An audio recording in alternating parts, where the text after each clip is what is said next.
Now, one of the joys of owning a Labrador Retriever is being able to explore the great outdoors with them and to be able to give them off-lead freedom. And in today's video, I'm going to give you some tips and tricks to help you be able to achieve exactly that. Sully Riley, let's go. Oh yes, good pooches, good pooches.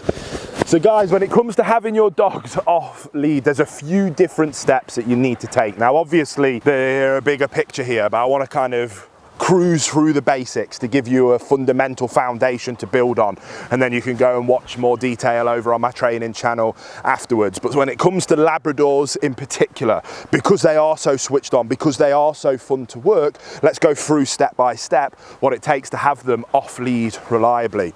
And when most people think about reliability off lead, what they want is a really rock solid recall, because once you can get your dog to come back to you like this, well, now I can ask them this kind of sit and stay. Now I could ask them to drop into a heel position. Now I could just simply pop their leads back on and I've regained control. That gives me off lead control that we want. Now these are being incredible. That was a lovely recall, and I always like to reward desirable behaviors. I'm going to reward it with that tool. But to start having off-lead reliability, you have to start by teaching them what it is that you do want. We have to teach them that recall command. Now, there are many different drills in which can help you teach recall, but it doesn't have to be rocket science to be able to achieve it. It doesn't have to be crazy complicated for you to be able to achieve it. But simply start with the basics of teaching a nice recall command in zero distraction environments, so they understand what it is that you mean when you want them to come back to you. Now, when we've achieved that, we can start moving on to the other steps. So then the second step is to level the off-lead work up gradually. You don't go from teaching recall command in your living room under no distraction to thinking you can then walk through Times Square off lead, or walk through a pack of sheep off lead, or to be able to go anywhere with high distraction off lead.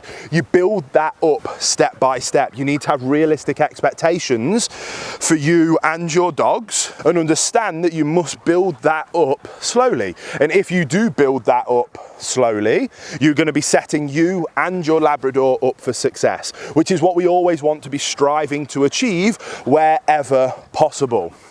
Now, those first two steps are pretty widely accepted advice, no matter whether you follow a positive only style of training or my kind of system, a more balanced methodology. We kind of all agree on that system.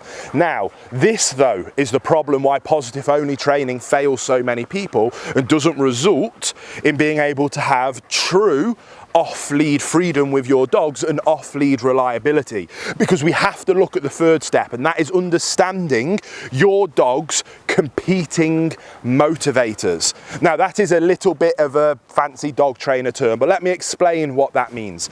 Dogs are inherently, now this might surprise you to hear me say this, pretty selfish beings.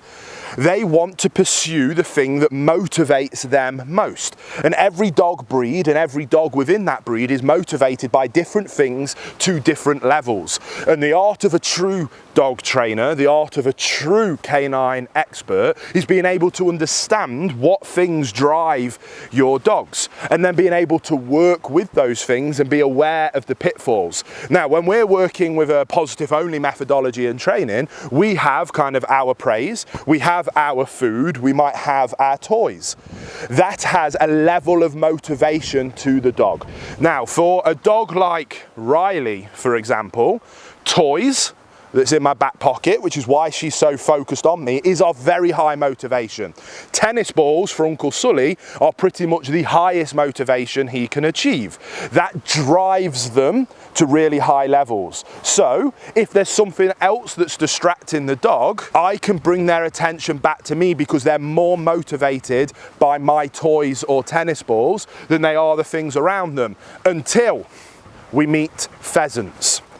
That is, and is very common for Labradors, are Labradors' kryptonite. Game birds. It's what they were bred to do. That motivates them more than anything on the planet. Therefore, when you're out and about off lead with your dog, even though you've done the work to teach them what it is that you want from them, even though you've been leveling it up slowly, eventually you might come across something like a pheasant out in the countryside. That pheasant is going to be of higher motivation to both these dogs than any of my treats or toys that I have at my disposal. So at that point, if I'm only working with treats and toys, I can't compete with that level of motivation. So the highest level of motivation wins. Dogs are very, very simple. And that's how it works. So if I can't compete with that motivation from a reinforcement-based approach, I have to then look at a more balanced methodology of dipping in to challenging and correcting those behaviors. And if they are highly driven by something that I can't compete with when it comes to treats or toys, I'm then going to be looking at things like long line slip leads or remote collar training to be able to communicate to them even when they're more motivated than the good stuff that I have. And that is the fact of the matter. There is no debating that. As much as people might want to claim that positive reinforcement based methodologies can work with all dogs, if that was the case, we wouldn't have rescue centres overflowing all around the world. There wouldn't be more badly behaved dogs now than there ever has been. There wouldn't be more dogs that can never have off-lead freedom than there ever has been. The reality is that dogs are selfish creatures, and when something is more interesting to them than you are, they're going to choose that other thing. So you have two choices. You either pursue a more balanced approach, and you can compete with that in other methodologies. Yes, we'll be talking about corrections.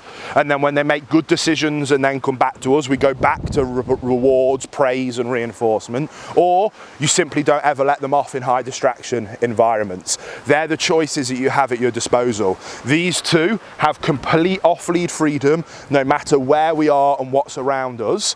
They're happy dogs that love their owners, that love being out with us, that seek guidance and direction from us because we communicate effectively to them what we do want and what we don't want. That's completely up to you which version of your Labrador you would like. And if you would like a Labrador like this, that is exactly what this channel is designed to help you be able to achieve. So subscribe, like the video, and I can't wait to see you on the next episode.